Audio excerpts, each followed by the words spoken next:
दोस्तों, जय सिनेमा। बॉलीवुड की बातों के साथ मैं सैयद आसिफ जाह एक बार फिर। इंडियन सिनेमा के इतिहास में कुछ पर्सनैलिटीज ऐसी हैं जिनकी चमक वक्त के साथ धुंधली नहीं पड़ती बल्कि और ज्यादा गहरी होती जाती है।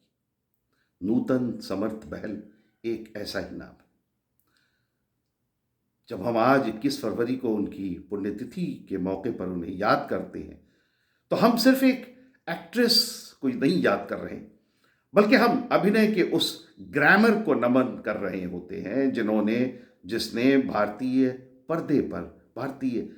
सिनेमा के पर्दे पर शालीनता और गहराई की एक नई इबारत लिखी। एक फिल्मकार और एक इंडियन फिल्म फैटर्निटी के मेंबर होने के नाते उस नजरिए से अगर हम देखें तो नूतन सिर्फ एक कलाकार नहीं थी, बल्कि वो एक सिनेमैटिक एसेट थी जिन्होंने दिखाया कि अभिनय का असल अर्थ चिल्लाना या हाथ पैर मारना नहीं, बल्कि भावनाओं को भीतर महसूस करना है। नूतन का फिल्मी सफर उस दौर में शुरू हुआ जब हीरोइन से उम्मीद की जाती थी कि वो या तो एक खूबसूरत गुड़िया बनकर रहें और या फिर हद से ज्यादा मेलोड्रामेटिक एक्टिंग करें। लेकिन 1955 की फिल्म सीमा में नूतन ने जो कर दिखाया, उसने पूरे सिनेमाई परिदृश्य को, उस पूरे पस मंजर को बदल कर रख दिया।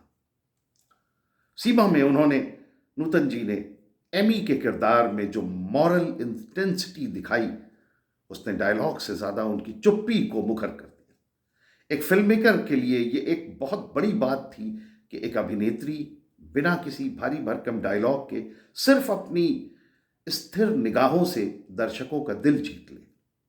सीमा के लिए उन्हें फिल्म फेयर अवार्ड मिला, लेकिन सबसे बड़ी उपलब्धि यह थी कि उन्होंने अभिनय के उस नए स्कूल की नींव रखी जहां कम को ज्यादा माना जाता। यह सबसे अहम था। नूतन के करियर का सबसे सुनहरा अध्याय बिमल रॉय के साथ जुड़ा है।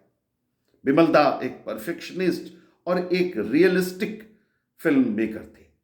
वो मानते थे कि नूतन एक ऐसी कलाकार हैं जिन्हें निर्देशन की जरूरत नहीं है, डायरेक्शन की जरूरत नहीं है, बल्कि वो खुद चरित्र को ओढ़ लेती हैं। 1959 की फिल्म सुजाता में उन्होंने एक अछूत कन्या के दर्द और उसकी डिग्निटी को जिस तरह से पोर्ट्रे किया, वो समाज के लिए एक आईना था। लेकिन उनकी कला का शिखर 1963 की फिल्म बंदनी में देखने को मिला। बिमल दा के साथ जुड़ा एक अनसुना किस्सा यह है कि जब बंदनी बननी शुरू हुई तो नूतन शादी कर चुकी थी और उन्होंने फिल्मों से दूरी बनाना शुरू कर ली थी। बिमल दा कल्याणी के किरदार के लिए किसी दूसरी अभिनेत्री के बारे में सोच ही नहीं पा रहे थे। फिर उन्होंने कहा कि कल्याणी के चेहरे पे जो गिल्ट, जो अपराध बोध चाहिए और खामोशी की तड़प दिखनी चाहिए, वो सिर्फ नूतन दे सकती है। बिमल दा ने उनका इंतजार किया और नूतन ने मां बनने के बाद वापसी की। बंदनी में उन्होंने जो स्टिलनेस दिखाई, वो आज भी फिल्म इंस्टीट्यूट्स में एक मास्टर क्लास की तरह पढ़ाई जाती है। बिमल रॉय और नूतन का तालमेल ऐसा था कि बिना बोले एक दूसरे की बात समझ लेते थे। बिमल रॉय के बाद इंडियन सिनेमा के शोमैन राज कपूर ने नूतन की प्रतिभा का लोहा माना। 1959 की फिल्म अनाड़ी में नूतन ने राज साहब के साथ काम किया।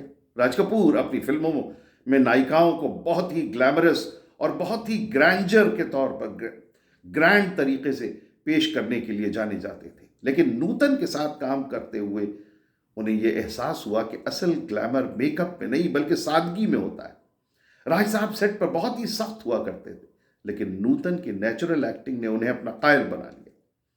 अनाड़ी ने दिखाया कि नूतन सिर्फ गंभीर भूमिकाओं के लिए नहीं है, बल्कि वो चुलबुले और रोमांटिक किरदारों में भी उतनी ही सधी हुई एक्टिंग कर सकती। उनकी मुस्कान में वो चार्म था जिसने राज कपूर की भव्य दुनिया को एक जमीनी सच्चाई दी। नूतन के करियर का एक ऐसा पहलू भी है जो बॉक्स ऑफिस की चकाचौंध से बहुत दूर है। अक्सर एक महान कलाकार की पहचान उन फिल्मों से होती है जो अपने दौर में शायद कॉमर्शियल सक्सेस नहीं पा सकी, लेकिन बाद में वो कल्ट क्लासिक बन गई।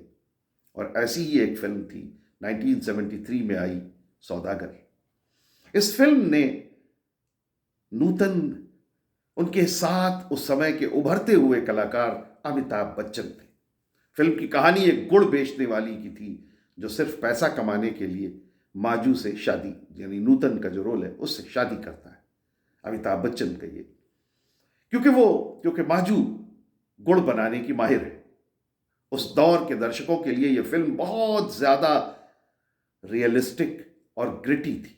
बॉक्स ऑफिस पर यह फिल्म उस समय कमाल नहीं कर सकी, लेकिन आज सौदागर को नूतन के करियर की सबसे बेहतरीन परफॉर्मेंसेस में से एक गिना जाता है। सौदागर में नूतन ने एक ऐसी महिला का किरदार निभाया जिसे ठगा गया, लेकिन उसका सेल्फ रिस्पेक्ट कभी नहीं डगमगाया। उन्होंने एक ग्रामीण महिला, एक देहाती, एक गरीब महिला के किरदार में जो रवानगी और जो ईमानदारी दिखाई वो अद्भुत है। इसके अलावा सरस्वती चंद्र 1968 जैसी फिल्में भी शुरू में बहुत मुश्किलों से गुजरी, लेकिन नूतन के अभिनय ने उन्हें अमर कर दिया। आज के फिल्म मेकर्स इन फिल्मों को रेफरेंस पॉइंट्स की तरह देखते हैं, क्योंकि इनमें नूतन ने दिखाया कि कैरेक्टर के भीतर एक एक्टर को कैसे घुसना चाहिए। नूतन का करियर इंडियन सिनेमा के गोल्डन एरा से शुरू होकर 80s के दशक के बदलते हुए सिनेमा तक फैला हुआ है। उन्होंने कभी डेप्थ से समझौता नहीं किया। 1986 की फिल्म कर्मा में जब वो एक वरिष्ठ महिला, एक सीनियर रोल में सामने आई, तो उनके चेहरे पर वही अथॉरिटी थी जो बंदनी में थी। उन्होंने दिखाया कि एक कलाकार का क्राफ्ट समय के साथ, गुजरते हुए समय के साथ बूढ़ा नहीं होता, बल्कि और भी मैच्योर हो जाता है। भारतीय फिल्म बिरादरी उन्हें इसलिए भी याद करती है कि उन्होंने कभी ग्रैंड जेस्चर या बनावटी अभिनय का सहारा नहीं लिया। उनके पास वो डिसिप्लिन था जो आज की पीढ़ी के लिए एक इंस्पिरेशन है। उन्होंने क्लोजअप शॉट्स को एक नई गरिमा दी। 21 फरवरी 1991 को कैंसर के कारण नूतन का निधन हो गया, लेकिन वो वास्तव में कभी गई नहीं। वो आज भी जीवित हैं, हर उस निर्देशक के विजन में जो एक सेंसिबल कहानी कहना चाहता है। वो जीवित है हर उस फ्रेम में जहां एक हीरोइन अपनी आंखों से हजारों पन्ने की कहानी कह देती है। नूतन ने हमें यह सिखाया कि अभिनय सिर्फ एक पेशा नहीं बल्कि एक साधना है। उन्होंने वीनस या ग्लैमर क्वीन बनने के बजाय एक्टर कहलाना पसंद किया। भारतीय सिनेमा उनके उस ठहराव और गरिमा का हमेशा कर्जदार रहेगा। आज उनकी पुण्यतिथि पर फिल्म बिरादरी उन्हें एक रिफाइंड आर्टिस्ट और एक सिनेमैटिक लीजेंड के रूप में नमन करती है। नूतन जी, आपकी यादें हमारे सिनेमा के पर्दे पर हमेशा एक रूहानी उजाले की तरह बनी रहेगी। जय सिनेमा, जय Bollywood. Thank you very much for watching.